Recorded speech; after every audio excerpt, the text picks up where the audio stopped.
நபர் வந்து ரொம்ப அழுகையோடு சொல்கிறார் வந்து தன் 2 பிள்ளைகளுக்கு வந்து காய்ச்சல் இருக்குது. 2 பிள்ளைகளுக்கு வந்து காய்ச்சல் ஆரம்பிக்குது. அந்த அன்ரிசர்வ்டு கோச்சில் வந்து நிற்கிறது கூட இடம் இல்லை எங்களால்.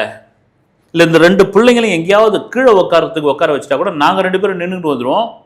கிட்டத்தட்ட எங்களுடைய பயணம் வந்து ஒரு 12 மணி நேரம் பயணம். இது உங்களுக்கு தெரியும் சாமி, ஒன்றும் பண்ண முடியல. அதுக்காக நான் ஒன்றும் பண்ண முடியாதுங்க. நீங்கள் இறங்கிடுங்க, இறங்கி அந்த கோச்சில் போங்க. அடுத்தடுத்த ஸ்டேஷனில் சில பேர் இறங்குவாங்கன்னா வாய்ப்பே இல்லை. அதில் நாங்கள் ஏறிட்டோம். ஏறின பிறகு தான் அவங்க பேசுனதெல்லாம் வச்சு கேட்கும்போது தான் எல்லாரும் வந்து அந்த ட்ரெயின் போய் நிற்கிற இடத்துல தான் பெரும்பான்மையான கூட்டம் இறங்க போகுது.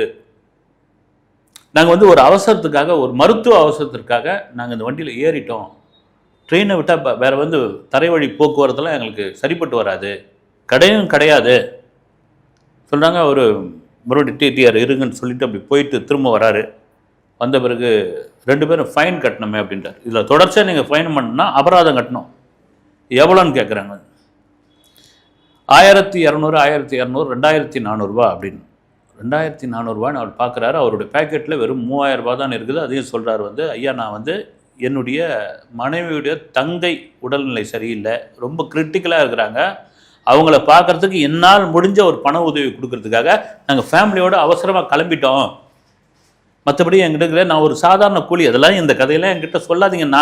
நான் வந்து இந்த ரயில்வேக்கு ஓனர் கிடையாது. டிடிஆர் அவர் தரப்பில் சொல்கிறாரு. நான் வந்து மிகப்பெரிய அதிகாரியோ கிடையாது. நான் வந்து ஒரு ரயில்வே மினிஸ்டரோ கிடையாது. நான் வந்து ஒரு டிக்கெட் பரிசோதகர். நீங்கள் வந்து ரிசர்வேஷன் கோச்சில் ஏறிட்டீங்க. ஒன்று இறங்கி அன்ரிசர்வ்டில் போய் ஏறுங்க, இல்லைனா போய் ஃபைனை கட்டுங்க. 2த்தில் எதனா பண்ணுங்க. 2400 ரூபா கட்டுங்க, நீங்கள் பயணம் பண்ணலான்னு அவர் கண்ணீர் முட்டை அழறாரு. ஒரு மாதிரி பார்க்குறாரு டிடிஆர் வந்து. சரி, ஒரு சின்ன அவருடைய அந்த அதிகாரத்தை பயன்படுத்தி ஒரு சின்ன சலுகை ஒன்று கொடுக்குறாரு. ஒரு ஆள் மட்டும் ஃபைன் கட்டுங்க, நீங்கள் தொடர்ச்சியாக அதில் பயணம் பண்ணலாம் அப்படின்னு. சரி, அவனுக்கு பார்த்து வேறு வழி இல்லை. வந்து வேறு அந்த குழந்தையை வச்சுட்டு ஒன்றும் பண்ண முடியாது. டிடிஆர் கராராக சொல்கிறாரு. ஏன்னா அபூர் வேலைக்கு பாதகமாக மாறிடும். இதெல்லாம் கவனிச்சுட்டு வர அந்த நபரும் பதிவு பண்ணுறாரு வந்து, நீங்கள் நான் இதை பதிவு பண்ணுறேன், என்ன நீங்கள் கேட்கலாம், ஏம்மா நீ ஒரு டிக்கெட் எடுத்து கொடுத்துருக்க வேண்டியது தானே அப்படின்னு எனக்கு அந்த நேரத்தில் தோணலை. எனக்கும் அந்த 1200 ரூபா பெரிய காசு தான். யாரோ தெரியாத குடும்பத்துக்கு நான் 1200 ரூபா நான் ஏன் வந்து செலவு பண்ணணும்?